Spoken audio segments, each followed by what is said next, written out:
di ITB.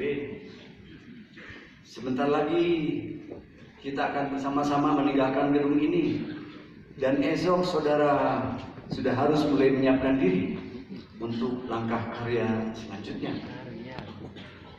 Sungguh saya berharap agar saudara sekalian dimanapun akan berkiprah dan berkarya, hendaklah siap menjadi pelopor dan pengembang yang dapat menerapkan ilmu pengetahuan, teknologi seni, ilmu sosial, serta humaniora sebagai sumber kemajuan pembangunan dan kesejahteraan bangsa, masyarakat dan negara dan tanah air tercinta Indonesia. Jangan mengharapkan hasil secara instan, rencanakan dan jalani semua dengan tekun dan bersungguh-sungguh.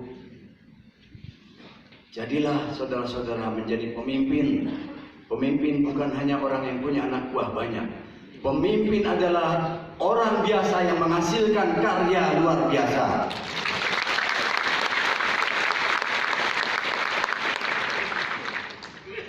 Para undangan yang saya muliakan, hadirin yang saya hormati, serta wisudawan yang saya cintai dan saya banggakan, di hari yang berbahagia ini, izinkan saya memberikan kuliah tambahan, bukan ini, kuliah tambahan, bekal terakhir bagi para wisudawan untuk menyiapkan derap langkah kalian esok lusa.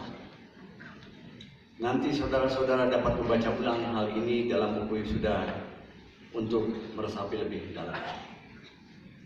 Hadirin yang berbahagia, akhir-akhir ini kita sering mendengar atau membaca tentang revolusi industri keempat.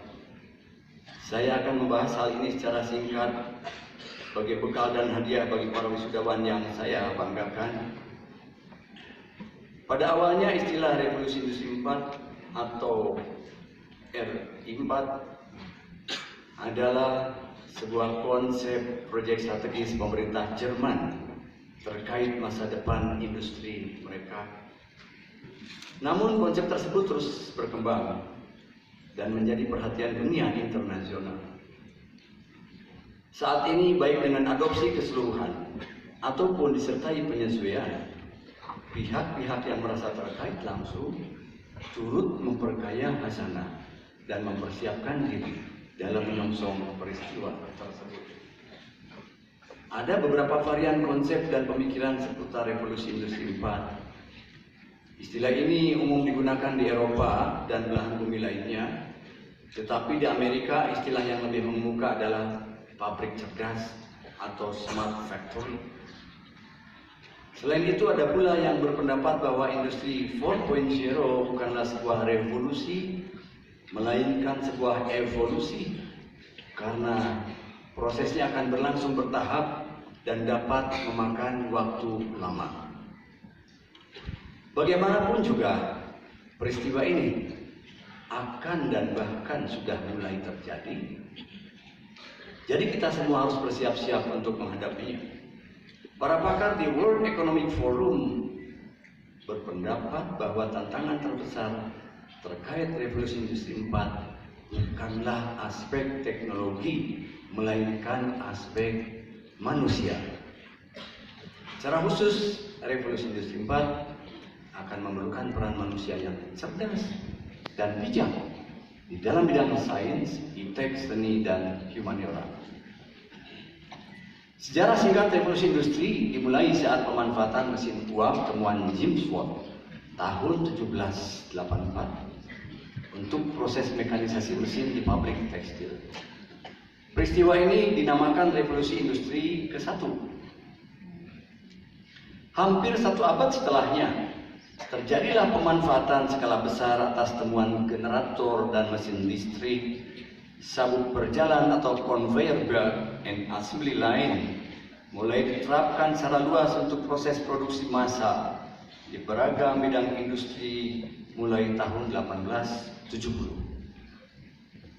Peristiwa ini kemudian menandai revolusi industri kedua. Ilmu dan teknologi terus berkembang.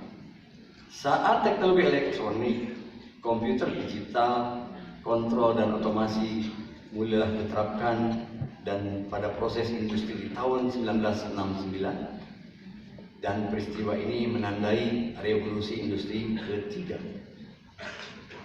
Tidak perlu menunggu seabad layaknya selang waktu antar tahapan revolusi industri sebelumnya. Revolusi industri keempat datang jauh lebih cepat.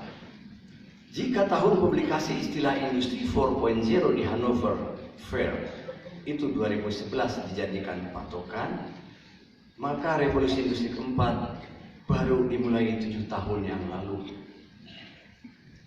Revolusi industri keempat ini ditandai dengan industri yang menerapkan secara masif kecerdasan buatan atau artificial intelligence, robot cerdas, internet, virtualisasi, komunikasi nirkabel yang canggih dalam sebuah sistem cyber fisik, biokimia yang cerdas,